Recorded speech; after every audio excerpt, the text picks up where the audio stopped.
네, 저희는 오늘 지난주에 이어서 출애굽기 12장의 말씀을 봅니다. 우리가 출애굽기 말씀, 아니 구약의 말씀 또는 성경 전체의 말씀을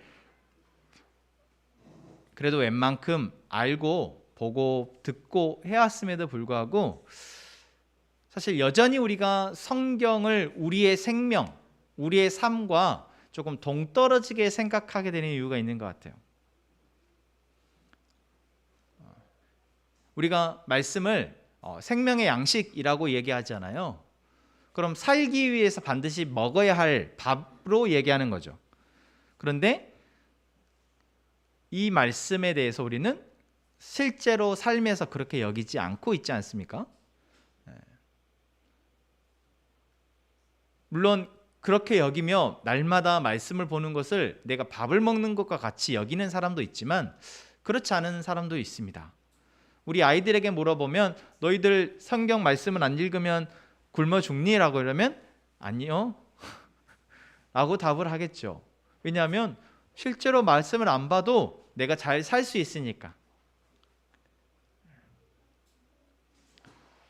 그런데 어떠한 사람에게는 내가 말씀을 보지 않았을 때 내 삶이 뭔가 잘못되어져 간다라는 것들이 바로바로 느껴진다. 그래서 나는 말씀을 보지 않고는 살 수 없습니다 라고 고백하는 사람 또한 있습니다. 그럼 이 두 사람의 차이는 무엇일까요?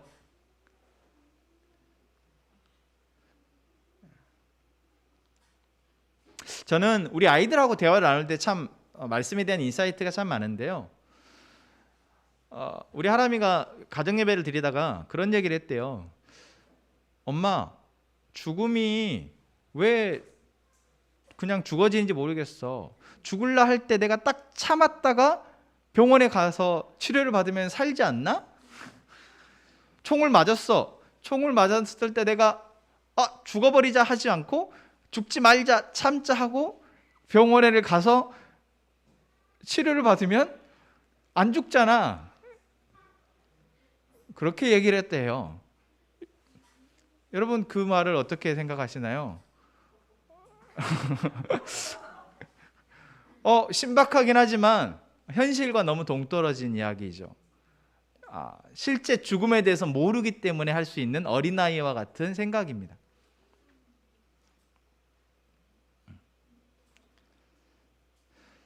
그러고 보니 이 아이들에게는 죄를 지으면 죽음이고 예수님이 우리를 살리시기 위해서 우리를 죽지 않게 하기 위해서 십자가에 죽으셨다는 사실이 별로 아무렇지도 않은 일이겠구나. 참으면 되는데 죽음 그까짓 거 참으면 되는데 나를 죽지 않기 위해서 예수님이 십자가에 죽으셨다라는 사실이 얼마나 크게 다가오겠어요. 여러분 재밌지 않습니까? 그런데 사실 하람이만 그런 것이 아니고 하나님을 알고 있다고 말하고 예수님이 나를 위해서 십자가에 죽으셨음에 대해서 알고 있다고 말하면서 우리는 사실 내가 그분이 나를 위해서 대신 죽으셔서 우리가 지난주에 말씀했던 것처럼 죄를 사하시기 위해서 피를 흘리셨다라는 것에 대해서 사실 하람이만도 실감하지 못하고 믿고 있는 사람들이 꽤 많다라는 것입니다. 그러니 당연히 예수님이 나를 위해서 흘리신 피가 의미가 없는 것이죠. 그렇다면 여러분 왜 우리는 예수님이 피 흘리심을 통해서 살아났음에 대해서 자꾸만 말씀을 통해서 보게 됩니까? 그리고 그것을 진짜 믿는 사람들은 어떠한 사람, 어떠한 삶, 어떠한 나라를, 어떠한 세상을 살게 되는 것입니까? 그것이 오늘 우리에게 어떠한 의미가 있을까요? 정말 중요한 것 같습니다. 그냥 죽지 말아야지 하고 참으면 되는 그러한 세상. 아까 아이들에게 너희는 어떤 세상에 살고 싶어? 그랬더니 이렇게 대답하더라고요. 다툼이 없는 세상. 그럼 그 다툼이 없는 세상을 어떻게 만들 수 있어? 그랬더니 다투지 않게 캠페인을 하면 된다라는 거예요. 너무나 좋은 생각이지 않습니까? 근데 우리는 알고 있습니다. 그렇게 해봐야 다툼은 없어지지 않는다라는 것을요.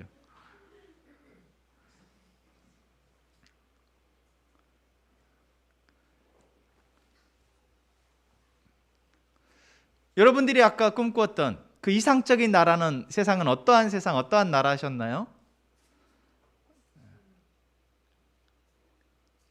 우리 문지연 자매님 어떤 세상이었어요?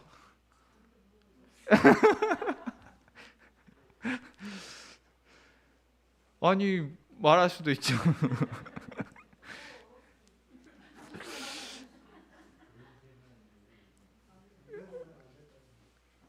여러분들이 생각하는 이상적인 세상, 이상적인 나라.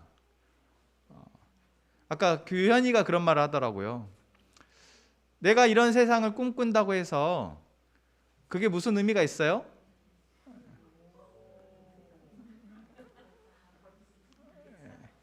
그 말은 이미 그런 세상이 꿈꿔진다고, 누군가 하면 꿈꿨다고 해서 그렇게 되어지지 않는다라는 벌써 현실 인식이 어린아이에게도 있다라는 것입니다. 우리에게 다 있습니다. 내가 무엇은 좋은 세상을 꿈꿔도 그것이 우리의 세상이 아니다라는 거죠. 그렇게 될 수 없을 거라고 생각을 합니다. 왜 그렇습니까? 우리는 너무 깨어진 세상에 익숙해져 있기 때문에 그렇습니다. 깨어진 것이 회복되어지는 세상을 경험해 본 적이 없기 때문에 그렇습니다. 나부터도 내가 이런 사람이 되어야지라고 하지만 실제 그런 삶이 되어지지 못하고 있는 시간을 벌써 내 나이만큼 경험해 왔기 때문에 더더욱 그렇습니다. 나도 안 되는데 이 세상이 그렇게 될까 자포자기하는 것이죠.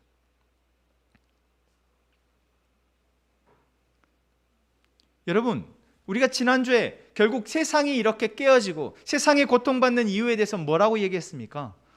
자꾸만 나의 문제라고 생각하고 이 세상의 문제라고 생각하는 것, 그것이 우리의 착각입니다. 이 모든 문제의 근원은 바로 죄입니다. 성경이 자꾸만 우리에게 말하는, 교회에서 말씀 시간에 선포되어진 말씀을 통해서 계속해서 얘기하는 바로 그 죄 때문입니다. 그 죄로 인해서 우리는 고통받고 그 죄 때문에 우리가 바라는 이상적인 사상, 그 나라를 살지 못하고 있는 것입니다. 여러분, 아직도 제가 말씀드리는 이 죄 때문이라는 것이 여러분들이 아직 확 다가오지 않으십니까? 하람아, 예담아, 규민아, 너희들이 원하는 그 이상적인 세상, 이상적인 나라 올 것 같아?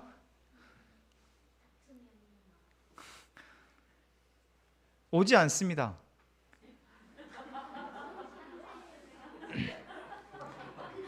오지 않아요. 무엇이 해결되지 않으면요? 죄의 문제가 해결되지 않으면요.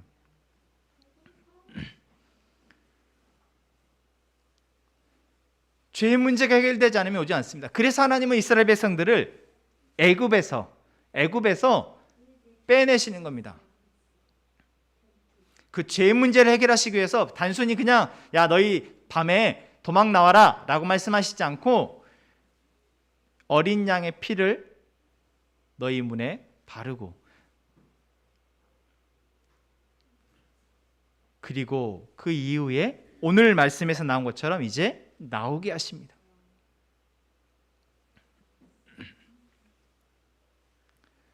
여러분, 오늘 우리는 이 말씀을 통해서 하나님이 무엇을 보여주신지 분명히 봤으면 좋겠습니다.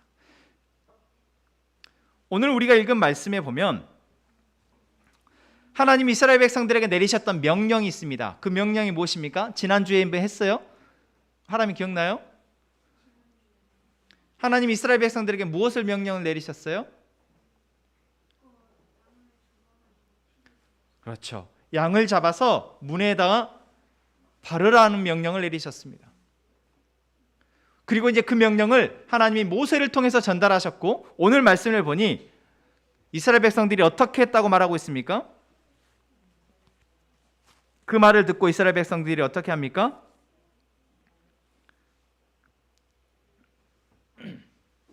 28절 말씀이죠. 28절 이스라엘 자손이 물러가서 그대로 행하되 여호와께서 모세와 아론에게 명령하신 대로 행하니라. 이스라엘 백성들은 모세를 통해서 주어진 하나님의 명령을 그대로 행했습니다. 사실 그것이 어떤 의미인지는 그들이 잘 몰랐어요. 그런데 일단 모세를 통해서 주어진 명령을 그대로 행합니다. 그리고 그 명령이 하나님에게서 나왔다는 사실은 알고 있었습니다. 그리고 그 결과 어떻습니까? 모세의 말대로 자기 문에 어린 양의 피를 바른 집은 누구도 죽지 않았습니다. 하지만 그 반대로 그렇게 자기 문에 피를 바르지 않은 사람들은 어떻게 됩니까? 29절에 30절 말씀 보면 뭐라고 얘기하고 있습니까? 애굽 땅에서 모든 처음 난 것 곧 왕위에 앉은 바로의 장자로부터 옥에 갇힌 사람의 장자까지와 가축의 처음 난 것을 다 치심해. 그 나라에 죽임을 당하지 않는 집이 하나도 없었다라고 말합니다. 그러니까 애굽이라는 나라가 어마어마하게 넓은데 그 나라에 모든 집이 다 장자가 죽었다라는 거예요. 규민이가 죽은 거예요. 하람이가 죽은 거예요. 그 집에 권희 형제도 장자구나.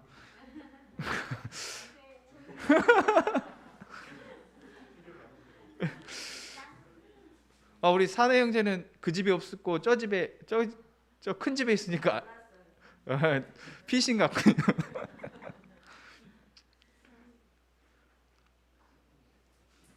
나의 집에 피를 바르지 않는 그 나라에 살고 있는 모든 집이 다 죽임을 경험한 거예요. 얼마나 황당합니까? 얼마나 황당해요. 그런데 이 죽음은 무엇에 의한 결과입니까? 피를 바른 것과 피를 바르지 않은 것의 결과입니다. 그리고 이 피는 무엇을 의미합니까? 바로 죄의 문제를 내가 이 피를 통해서 사하겠다, 없애겠다 라는 결단의 결과입니다. 사실 몰랐죠, 이스라엘 백성들은. 그런데 이게 무엇을 의미인지를 몰랐지만 이들은 무엇을 했습니까? 무엇을 했어요? 자기에게 들려진 모세의 말에 순종했다라는 것입니다. 여러분, 사실 우리는 무엇이 선하고 무엇이 옳고 무엇이 정의이고 무엇이 부정의함인지에 대해서 판별하기가 참 쉽지 않습니다. 그런 거창한 거 빼고 그냥 내가 오늘 하루에 선택을 하는 선택 가운데 이 선택이 나의 삶을 조금 더 기쁘게, 나의 삶을 조금 더 행복하게 만들어줄 선택이 무엇인지를 사실 잘 몰라요. 나는 그것이 좋을 것 같아서 선택했는데 조금 지나니까 그게 나를 아프게 하는 선택 또한 우리가 많이 경험합니다. 저는 우리 아이들을 보면서 진짜 많이 그런 걸 봐요. 분명히 엄마가 그렇게 하면 다칠 거야 라고 하는데 자기는 그게 즐겁고 그게 좋으니까 하다가 다칩니다.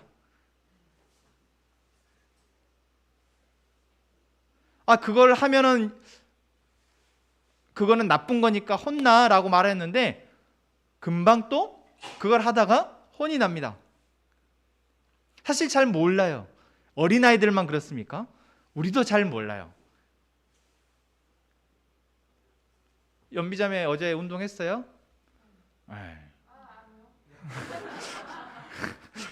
왜 안 했어요? 토요일은 쉬구나. 토요일은 쉬는 게 좋은 거예요? 여러분, 우리가 하루의 삶에서 내가 이걸 이렇게 하면 더 좋겠다라고 생각하고 이렇게 하면 내가 더 행복해질 거라고 생각하는 그 선택들이 다 우리에게 좋고 행복합니까? 그렇지 않습니다. 설사 경험상 내가 이것이 나에게 좋은 거라고 해서 알고 있는 것이랄지라도, 그래서 그것을 내가 계속 하고 있는 것이 나에게 행복을 주고 있다 할지라도 때로는 내가 원하던 바라던 결과로 이어지지 않을 때가 있습니다. 우리는 완전히 무엇이 나를 정말 기쁘게 하고 행복한 것인지를 모른다라는 거예요. 어린아이들이 잘 모릅니다. 그런데 그 어린아이들 옆에는 누가 있어요? 그래도 먼저 경험하고 조금 더 경험이 있는, 그래도 조금 더 지혜로운 어른이 옆에 있습니다. 그래서 그 어른이 야, 이거는 이렇게 하는 것이 더 좋아 라고 조언을 해줍니다. 근데 어린아이들이 그것을 잘 안 듣죠. 안 듣고 어떻게 됩니까? 아파요. 안 듣고 다 괴로워요. 안 듣고 힘들어져요. 여러분, 이것이 바로 죄와 죄의 결과에 대해서 우리가 일상에서 쉽게 경험하는 것입니다. 나는 잘 모르는데, 무엇이 나를 행복하게 하고 무엇이 나를 기쁘게 하는지 잘 모르는데, 그것을 아는 사람이 말을 해주는데 그 말을 듣지 않아요. 왜요? 나는 내가 원하는 대로 하고 싶으니까, 내가 바라는 대로 하고 싶으니까, 나는 이게 더 땡기니까, 이게 더 옳다고 생각이 되어지니까. 그런데 나보다 더 잘 아는 사람이 말을 할 때 그것을 들었다면 그 고통을, 그 아픔을, 그 힘듦을 겪지 않았겠죠.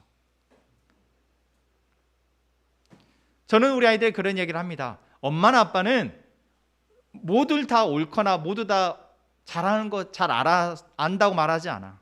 실수할 수 있었고 모를 수도 있어. 이 세상 누구나 다 그렇겠죠. 이 세상 누구나 내가 모든 것을 옳고 내가 모든 것을 다 알아라고 말할 수 있는 사람은 없습니다. 혹시 그렇다면 그 사람은 정말 교만한 사람이죠. 그런데 우리가 확실하게 알고 있는 한 가지가 무엇입니까? 바로 하나님은 이 세상의 모든 것을 아시는 전지, 모든 것을 하실 수 있는 전능하신 분이시라는 것입니다. 저는 그 사실을 믿습니다. 하나님을 믿는다라는 것은 다른 것이 아니고 바로 그 사실을 믿는 것입니다. 그럼 그 사실을 믿는다는 것은 무엇일까요? 내가 내 삶에 필요한 많은 것 선택 가운데에서 내가 옳다고 여기는 것보다 그분이 옳다고 여기는 것, 그분이 선하다고 여기는 것을 내가 듣고 거기에 따라서 살아가는 것, 그게 바로 하나님을 믿는 사람들의 모습입니다. 오늘 이스라엘 백성들에게 하나님이 너희는 어린 양을 잡아서 그 피를 너희 문에 발라라 라고 말씀하십니다. 그것을 직접 말씀하시지 않고 모세를 통해서 얘기하셨어요. 근데 이스라엘 백성들에게 모세는 어떤 존재입니까? 잘 모르는 사람이에요. 갑자기 여기서 딱 나타나서 너희들 내가 하나님의 대행자야, 너희들 내 말을 들어 라고 말하고 있는 사람인 것입니다. 물론 다행스럽게도 앞에 9번의 경험을 통해서 모세가 보통 사람은 아니라는 것을 알게 되어요. 정말 모세가 하나님의 말씀을 전하는 사람이구나라는 것을 경험을 했습니다. 그래서인지 이번 10번째 재앙, 장자의 죽음의 재앙에 앞두고 모세가 하는 이 이야기를 이들은 듣고 순종합니다. 27절 말씀에 이렇게 얘기하죠. 모세가 애굽에 있는 이스라엘 자손의 집을 넘으사 우리의 집을 구원하셨느니라. 애굽 사람에게 내릴 재앙에 대해서 거기에 너희도 살고 있지만 바로 너희들을 구원하실 것이다 라고 모세가 얘기합니다.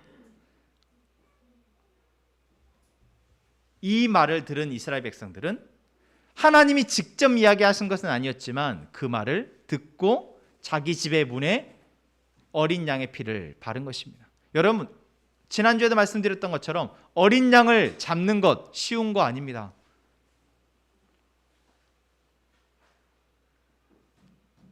여러분, 살아있는 생명을 죽여서 그 생명의 피를 받는 것 너무나 끔찍하고 사실 누구라도 피하고 싶은 일일 것입니다. 그런데 그것을 명령하는 모세의 말을 듣기가 쉬웠을까요? 쉽지 않았습니다. 하지만 그들은 그 말을 들었고 그 말대로 했습니다. 그랬더니 그들은 살아나게 된 것입니다. 바로 이 사실을 통해서 하나님은 우리에게 무엇을 보여주십니까? 죄의 결국은 죽음이라는 것을 보여주시는 것입니다. 그리고 그 죄의 문제를, 다시 말하면 죽음을 이르지 않기 위해서 너희들이 해야 할 것은 무엇이다? 바로 피를 흘리는 것이라는 것을 보여주는 겁니다. 근데 그보다 더 중요한 것이 있습니다. 그 사실을 알지 못하는 이스라엘 백성들을 뭐 했어요? 들려지는 모세의 말을 순종했다라는 것입니다. 저는 그래서 우리 아이들에게 그런 말을 해요. 아빠 엄마는 조금 부족하지만 그래도 엄마 아빠가 먼저 하나님의 말씀을 듣고 하나님의 기준을 배우고 있기 때문에 엄마 아빠가 너희들에게 하고 있는 이 말을 너희들이 듣지 않는다면 그것은 죄다.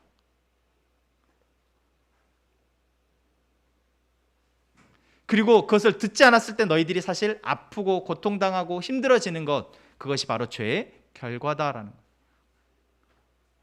여러분, 제가 지금 여러분 앞에서 하나님의 말씀을 선포합니다. 여러분, 예수님의 피만이 우리를 살릴 수 있습니다 라고 이야기합니다. 예수 그리스도가 우리를 위해서 십자가에 죽으셨습니다. 이제 우리가 날마다 그 예수님의 십자가의 죽으심을 위해서 십자가의 죽으심을 기억하고 우리가 살아갑시다라고 여러분들에게 제가 말씀을 합니다. 이것은 뭐예요? 하나님이 저를 통해서 여러분들에게 선포되어질 말씀입니다. 그것을 여러분 기억하기 위해서 날마다 말씀을 묵상합시다. 날마다 우리가 기도의 시간을 정하고 기도합시다라고 여러분들에게 권면드립니다. 여러분 그 말에 얼마나 순종하십니까? 여러분 그 말을 얼마나 여러분의 삶의 하루의 시간 가운데 가치 있게 귀하게 여기십니까? 만약 여러분 우리가 이 모세의 시대에 모세와 같은 상황, 이스라엘 백성들과 같은 상황에서 제가 여러분들에게 지금 이 선포하는 말씀에 대해서 여러분들이 나는 삶이 바쁘고 나는 이것도 더 해야 되고 나는 삶이 피곤하니까 이거는 뭐 좀 생각해보자, 좀 여유가 되고 상황이 되면 해보자 라고 여러분이 생각했다면 여러분 다 죽는 겁니다. 나는 지금 양이 없는데 그거 어떻게 잡아, 그 무서운 걸 라고 생각했던 사람들은 다 죽는 겁니다.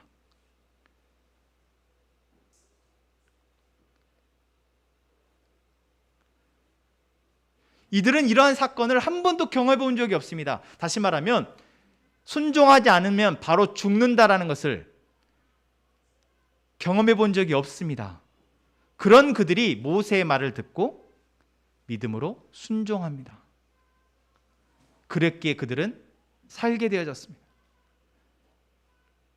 오늘 우리에게 사실 들려지는 하나님의 말씀은 당장 나에게 무슨 부정적인 결과로 또는 긍정적인 결과로 이어지지 않으니까 우리가 너무 가볍게 여깁니다.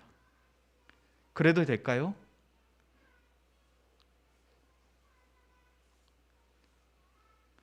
여러분, 자녀들은 엄마 아빠의 말을 정말 가볍게 여겨요. 잔소리로 여깁니다. 그래서 엄마 아빠 말 안 들어도 괜찮을 때가 많아요.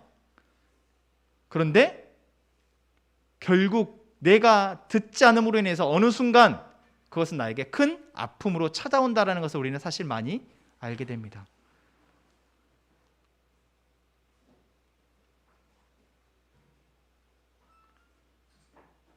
여러분, 하나님이 우리에게 지금 말씀하시는 이 놀라운 복음의 진리가 여러분들에게 가슴에 새겨지기를 원합니다. 그리고 이것이 잊혀지지 않기를 원합니다. 오늘 이스라엘 백성들에게 하나님께서 그래서 그렇게 말씀하십니다. 이것을 뭐 해라? 절기로 만들어서 너희들이 대대손손 자녀들에게 기억시켜라.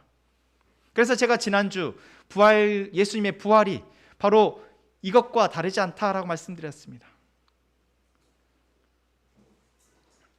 그런데 오늘 저희가 읽은 말씀의 그 뒷부분에 보면 이렇게 얘기합니다. 이 6월절 규례가 모든 사람들에게 허용된 것이 아니라는 거예요. 43절 말씀 한번 보실까요? 43절에 보면 이렇게 얘기하고 있습니다. 여호와께서 모세와 아론에게 이르시되 6월절 규례는 이러하니라 이방 사람은 먹지 못할 것이다. 이방 사람은 먹지 못할 것이다. 여기서 말하는 이방 사람은 혈통으로서 이스라엘 백성이 아닌 사람을 1차적으로는 의미하지만 그 뒤에 말씀에 보면 조금 다르게 봅니다. 44절에 각 사람이 돈으로 산 종은 할례를 받은 후에 먹을 것이다. 이것이 무엇을 얘기해요? 혈적으로 이스라엘 백성이 아닌 사람도 돈으로 산 종이 이스라엘 백성이 아닐지라도 그 사람이 할례를 받았다면, 다시 말하면 할례는 지금으로 치면 그 남자의 표피를 벗겨내는, 그러니까 포경 수술과 비슷하다고 말하지만 어쨌든 자기의 몸에 상처를 내서 피를 흘리는 이 할례 의식을 행하면서 나는 이제 하나님의 백성임을 스스로가 인정하는 의식을 행하지 않은 사람은 먹지 못한다라는 것입니다. 그래서 이 애굽에서의 유월절 사건을 직접 경험하지 않은 후손들은 자기의 몸에 피를 흘려서 나는 이제 하나님의 백성이다, 이 피 흘림을 통해서 나는 하나님의 백성이 되기를 천명하지 않은 사람들은 유월절 의식에 참여하지 못한다라는 것입니다.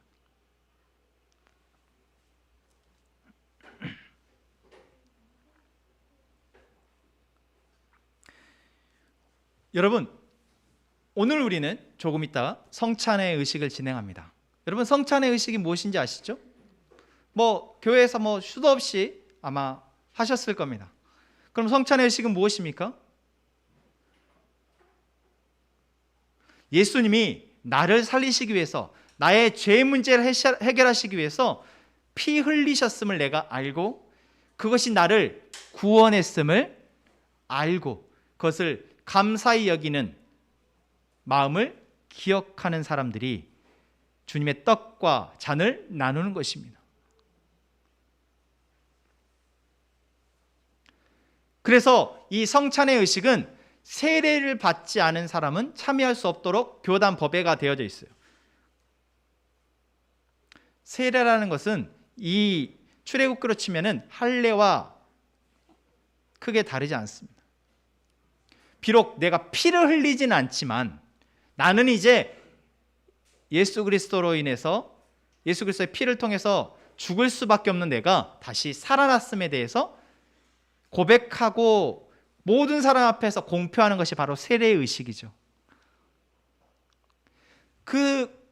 나의 신앙의 고백, 예수님이 나를 위해서 십자가에 죽으셨고 이제 그분을 통해서 내가 다시 살아갔고, 그렇게 나는 이제 그분을 따라 그분을 통해서 삶을 살아가기를 원합니다 라는 고백이 없는 사람은 성찬에 참여하지 못하도록 한 것입니다.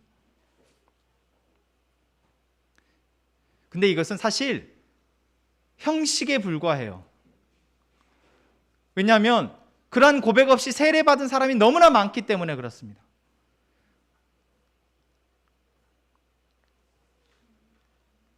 저는 우리 함께 행복한 공동체는 어떤 형식에 의해서 세례를 받는 것보다 더 중요하게 지금 내가 나의 죄 문제에 대해서 알고 있고, 내가 참 내 삶의 많은 선택 가운데에서 내가 경험했고 내가 알고 있고 내가 바라는 것이 아니라 하나님이 나에게 말씀하시는 말씀을 순종하기를 원하며, 그것을 위해서 예수님이 나를 위해서 대신 죽으셨음을 믿고 이제 그것을 감사하는 그러한 고백으로 성찬에 참여했으면 좋겠습니다. 그렇기에 저희 공동체는 어린아이들도 다 성찬에 참여하게 합니다. 비록 저 아이들은 아직 그 의미를 다 알지 못하고 참여하겠지만 어른들이 그러한 마음으로 참여하고 그러한 고백을 할 때 이 아이들에겐 그것이 또 하나의 좋은 배움이 될 것이다 생각하기 때문이에요. 사랑하는 함께 행복한 가족 여러분, 저는 연약하고 참 어리석고 부족한 사람입니다. 그래서 저는 저를 통해서 부여되어진 하나님의 말씀이 참 부끄럽고 죄송할 때가 많습니다. 그렇지만 한 가지는 확실하게 말씀드릴 수 있습니다. 저는 하나님이 우리 공동체에 주시는 말씀을 깊이 고민하고 거기에 저의 욕심이나 이 세상의 가치를 섞지 않고 여러분들에게 말씀을 전하기 위해서 참 많이 노력하고 있습니다. 비록 모세처럼 직통 계시를 받아서 여러분들에게 딱 필요한 그 뭐 10마디의 말, 그러면 사실 2분 안에 끝날 텐데요. 그러지 못하고 있지만 여러분들 매주일 여러분들에게 들려지는 하나님의 말씀, 저를 통해서 들려지는 말씀에 여러분들이 먼저 순종하기를 결단하시는 여러분들 되기를 소망합니다. 그것이 바로 나를 위해서 예수 그리스도가 십자가에 피 흘리셨음을 고백하는 척도 중에 하나가 아닐까 싶습니다.